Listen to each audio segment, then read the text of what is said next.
Hello and welcome back friends in another very important video from unique life sciences. और इस video में हम बात करने वाले हैं रिगार्डिंग सीएसआई नेट जून 2020 के रिजल्ट के बारे में कि आपका रिजल्ट कब आएगा। और इसके बाद में हम देखेंगे यहाँ पर आपका लाइफ साइंसेज का पेपर सॉल्यूशन करेंगे। यहाँ पर सेक्शन सी के कुछ क्वेश्चंस को हम पूरी एक्सप्लेनेशन के साथ सोल्व करने की कोशिश करेंगे। तो सबसे पहले देखते हैं कि आपका सीएसआई नेट जून 2020 का रिजल्ट कब आने वाला है। स्टूडेंट्स मुझे लगातार कमेंट और मैसेज करके पूछ रहे हैं कि सर रिजल्ट कब आने वाला है, इसके बारे में हमें कोई अपडेट दीजिए। तो मैं आपको यहाँ पर बताना चाहता हूँ कि मैं लगातार एनटीए के कांटेक्ट में हूँ। और लास्ट बार मैंने जब उनको कॉल किया था तो वो बोल रहे थे कि दिसंबर के लास्ट वीक तक आपका रिजल्ट आने की संभावना है, लेकिन वो इसको भी कंफर्म नहीं बता रहे। हो सकता है इससे पहले भी आपका रिजल्ट आ जाए, सरप्राइज कर सकते हैं आपको वो रिजल्ट डिक्लेयर करके। लेकिन जैसे ही कोई भी रिजल्ट की अपडेट आती है तो सबसे पहले मैं आपको नोटिफाई कर दूंगा। इसके लिए आपको सिर्फ चैनल को सब्सक्राइब कर लेना है और बेल आइकन को दबा लेना है। जैसे ही मैं कोई भी वीडियो अपडेट करूंगा आपको सबसे पहले नोटिफिकेशन मिल जाएगा। तो वीडियो में आगे बढ़ते हैं और देखते हैं यहाँ पर सेक्शन सी के कुछ क्वेश्चंस को उनकी एक्सप्लेनेशन के साथ हम सोल्व करने की कोशिश करते हैं। तो सबसे पहले हमारे पास यहाँ पर क्वेश्चन है, the following information refers to ecological interaction. तो यहाँ पर इंफॉर्मेशन दे रखी है और यहाँ पर इंटरेक्शन दे रखी है, इकोलॉजिकल इंटरेक्शंस। तो ये देखो कुछ इंटरेक्शंस हैं, इनको समझने का प्रयास करते हैं हम। बायो एक्यूमुलेशन, तो बायो एक्यूमुलेशन क्या होता है, जैसा आपको पता है जो जीव होते हैं वो कुछ जब भी भोजन करते हैं तो वहाँ पर कुछ न कुछ ऐसे रसायन वगैरह उनके शरीर में चले जाते हैं। हमें पता है प्रदूषण में बहुत सारे रसायन हमारे जल में, भोजन में आ जाते हैं और वो हमारे जीवों में इकट्ठा होने लगते हैं। दूसरा होता है अपोस्मेटिज्म। अपोस्मेटिज्म में क्या होता है, बहुत सारे जीवों में प्रीडेटर्स को दूर रखने के लिए कि शिकारियों को दूर रख सकें, इसके लिए उनका कलर या उनके ऊपर इस प्रकार की संरचनाएं बनी होती है जिनसे जो प्रीडेटर होते हैं, शिकारी होते हैं, वो दूर से ही देखकर भाग जाते हैं। तीसरा है कीस्टोन स्पीसीज। देखो कीस्टोन स्पीसीज क्या होती है, कुछ ऐसी स्पीसीज होती हैं इकोसिस्टम में जिनके कारण यदि वो स्पीसीज वहाँ से चली जाएं या नष्ट हो जाएं तो इकोसिस्टम भी नष्ट हो सकता है, उनका इतना इफेक्ट होता है उस इकोसिस्टम पर। लास्ट है यहाँ पर ट्रॉफिक कैस्काड्स। देखो ट्रॉफिक कैस्काड्स क्या होते हैं, जैसे कि आपको पता है ट्रॉफिक्स में बांटा जाता है तो ऊपर सबसे ऊपर ट्रॉफिक रहता है किसका, कार्निवोर्स का, उसके नीचे होता है हर्बीवोर्स का और उसके नीचे होते हैं प्रोड्यूसर्स। तो देखो कार्निवोर्स का इनडायरेक्टली इफेक्ट पड़ता है किन के ऊपर, प्रोड्यूसर्स के ऊपर, और प्रोड्यूसर्स का इनडायरेक्टली इफेक्ट पड़ता है किन के ऊपर, कार्निवोर्स के ऊपर। इसी को हम क्या बोलते हैं, ट्रॉफिक कैस्काड्स। तो देखो यहाँ पर अब इन इंफॉर्मेशन के साथ हम इनको मैच करने की कोशिश करते हैं। तो देखो बायो अक्यूमुलेशन का एग्जांपल है यहाँ पर सी बर्ड्स। जो सी बर्ड्स होते हैं जो मछलियों को खाते हैं तो उनमें क्या होता है, लगातार बायो अक्यूमुलेशन होता रहता है, क्योंकि वो बहुत मछलियों में क्या पाए जाते हैं, अलग अलग प्रकार के रसायन होते हैं जो वो समुद्री जल से ग्रहण करती रहती हैं और वो पक्षियों में जाकर इकट्ठा होने लगते हैं। तो ये बायो अक्यूमुलेशन का एग्जाम्पल है। तो फर्स्ट किससे मैच होगा, सी से, ठीक है। दूसरा अपोस्मेटिज्म। तो अपोस्मेटिज्म की बात करें तो अपोस्मेटिज्म देखो यहाँ पर yellow and black stripes in A wasp. जो वास्प होते हैं उनके शरीर पर देखो, यहाँ पर डायग्राम में देख सकते हैं आप, ये जो वास्प होता है उनके शरीर पर ये जो ब्लैक और येलो कलर की स्ट्राइप्स बनी होती हैं, धारियाँ बनी होती हैं।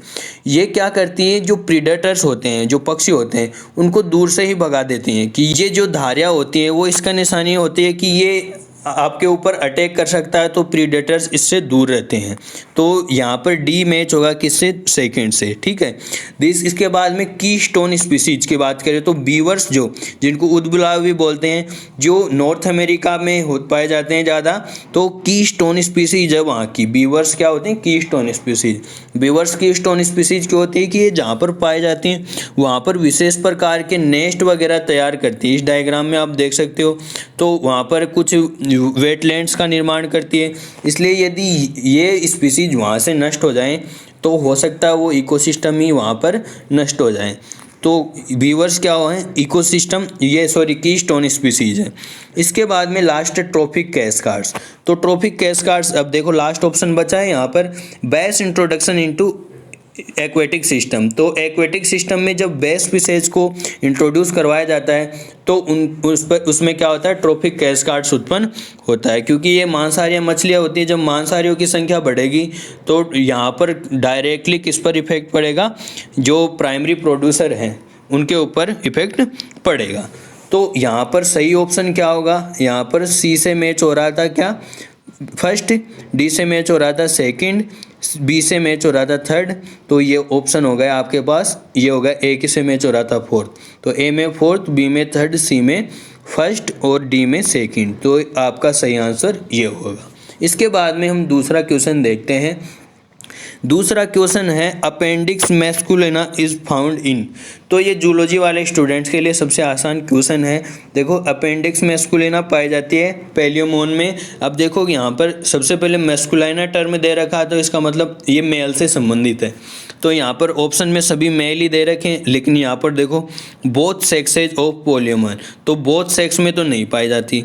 दूसरी बात करें, ये अपेंडिक्स मैस्कुलिना है तो सेकंड एब्डोमिनल अपेंडेज होता है। इस डायग्राम में देख सकते हो जो इसका सेकंड एब्डोमिनल अपेंडेज होता है उस पर पाई जाती है। तो ये डायग्राम में दिखा रखा है यहाँ पर, ये होती है अपेंडिक्स मैस्कुलिना, जो किस में पाई जाती है, मेल पेलियोमोन में। ओके, इसके बाद में नेक्स्ट क्वेश्चन देखते हैं हम। नेक्स्ट क्वेश्चन है 3 domain classification of life proposed by Carl Woese divides life forms on the basis of. तो यहाँ पर ये कार्ल वीज ने जो क्लासिफिकेशन दिया था वो किसके बेस पर था।